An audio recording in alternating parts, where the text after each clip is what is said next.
I'm Peter White. Welcome to the Inside Network.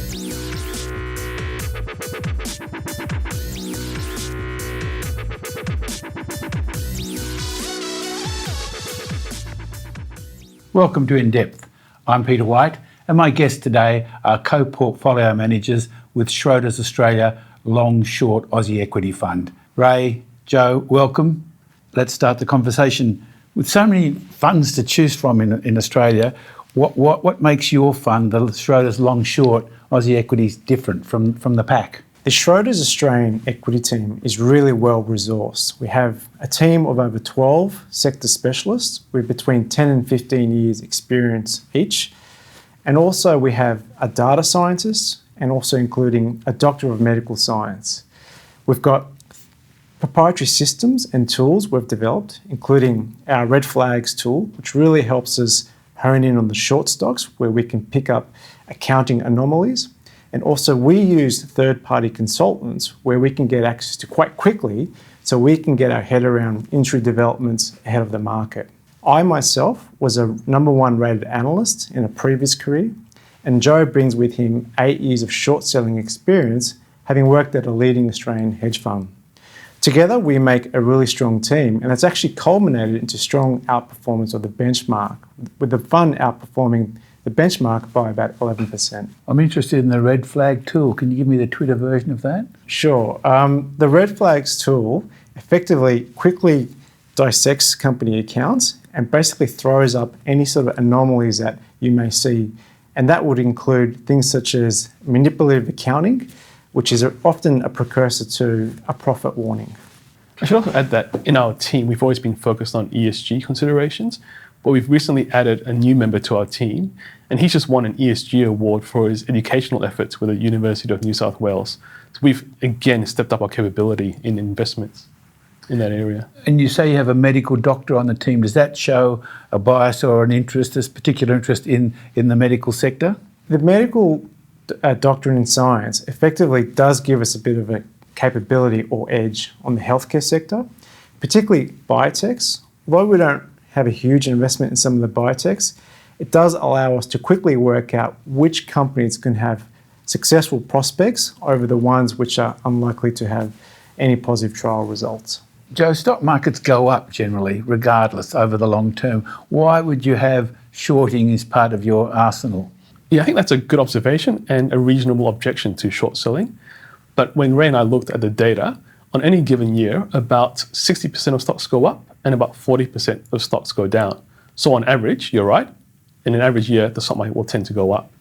But if you don't short sell, you're not accessing that 40% of opportunities that's available for the stocks that go down. And that's a lot of opportunities to waste being in long-only funds.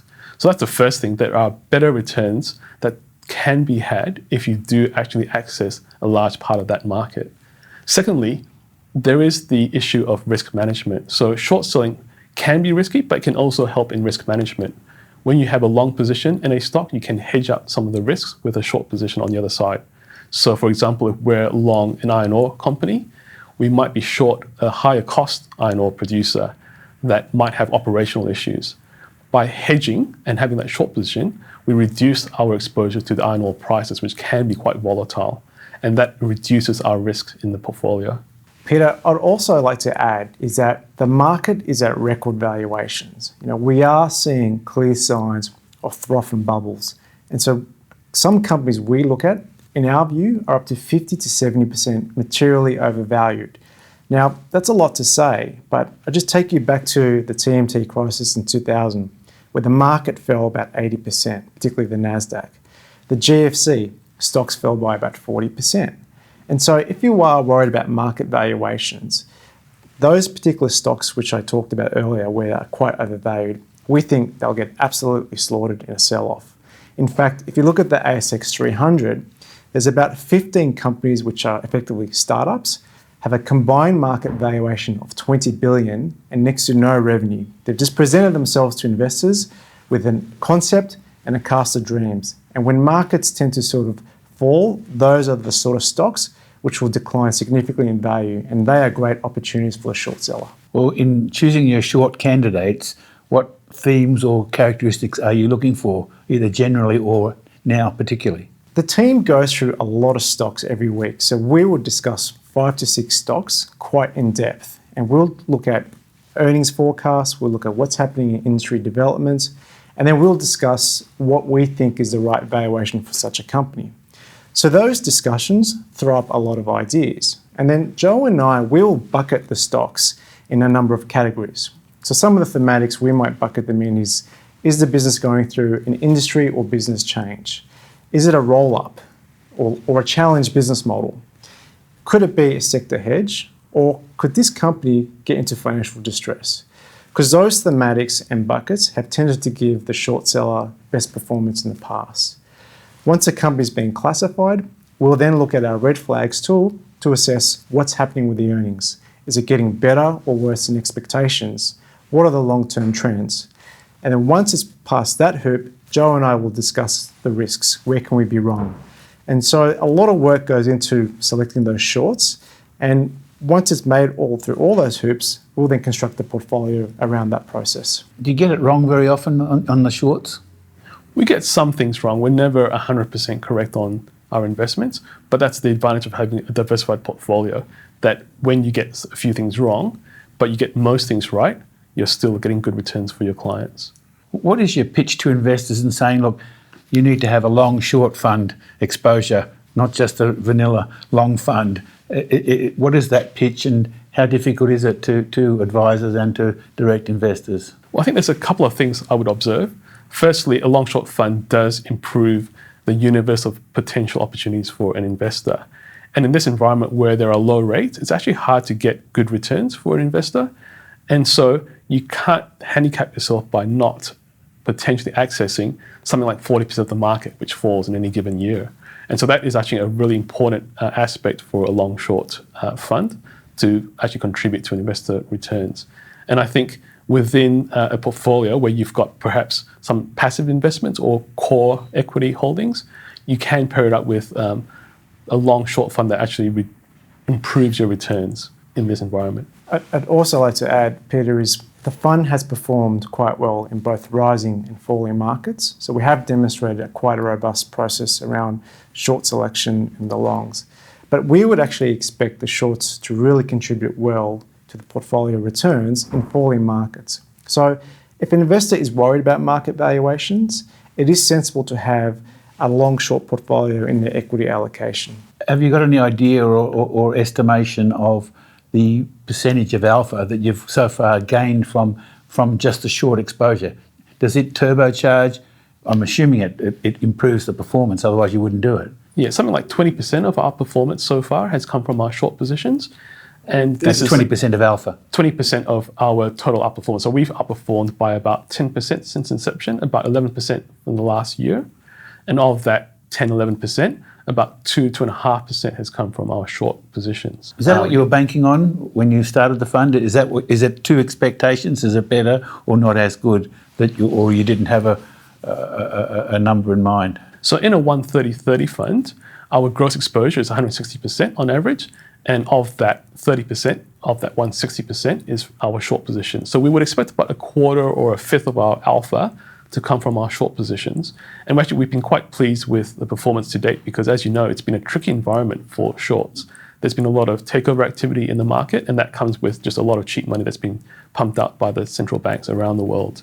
And so in that environment of risky short positions, we've been able to still get really good returns from our short positions. And so it's not the case that there are no short opportunities available even in an environment of cheap money. I think the COVID situation, as commentators say, has increased the gap between good and bad companies. Are you finding that? And how do you go about stock selection in this environment of bifurcation, I guess, in terms of quality? COVID has actually been a boon for the long-short investor. It's created significant market dislocation where profits have shifted from one industry to another. And so it requires the human logic and intuition to think about the effects of COVID, whereas typically quantitative strategies that haven't been able to perform quite well because of the earnings volatility and stock price volatility. So for us, if you look at what's happened post-COVID, you've had significant winners. So you've had internet retail be winners, you had discretionary retail be winners, and pathology companies as well be winners. On the losing side, you've had the energy sector, the insurance sector, and the casino sector hit hard. And so the valuations in those sectors look quite attractive to us. But from the market's perspective, they're down and out. So you have to ask yourself as a fundamental investor, how permanent are these changes from COVID? Are they structural or will they be transitory?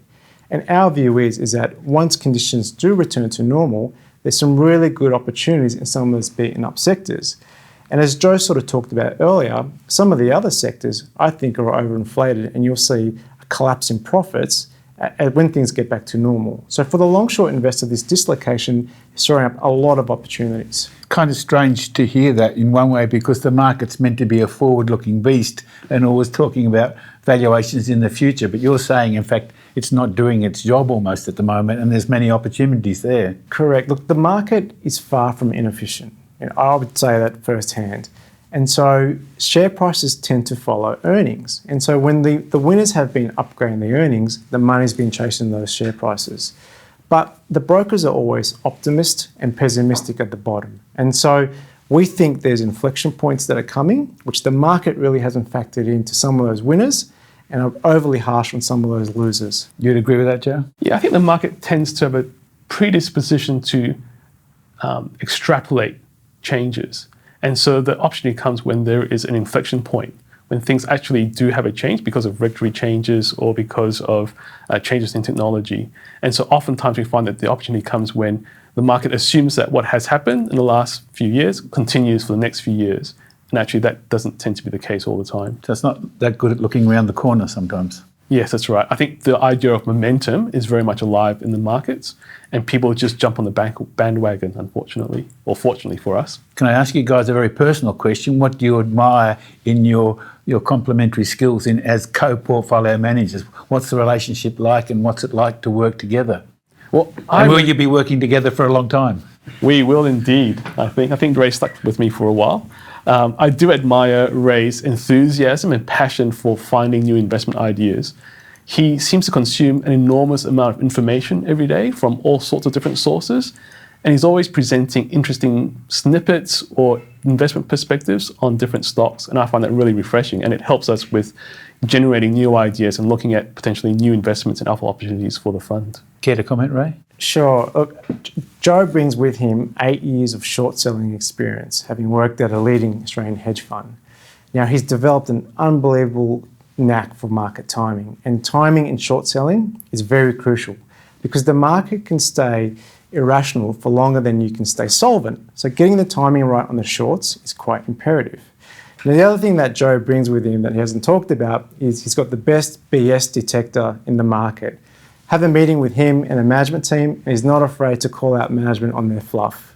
And what about when you disagree? Is it common, and what happens when it does happen? We are quite different. We do disagree on occasion. And what happens is we go back to the data. We bring in often the analyst who is responsible for a particular stock, and we chat about the data, what's come out, what do we know for certain. And if we don't have enough data, we go back and look for more data before making a decision. So we are a bit cautious, but we do thrashings out a fair bit. Is and we there do a have predictable pattern of resolution or not? As Joe alluded to, there's a lot of human bias involved in decision making. So Joe might have a view, I might have a view, but we always go back to the evidence. We do have a very evidence-based process around short selling.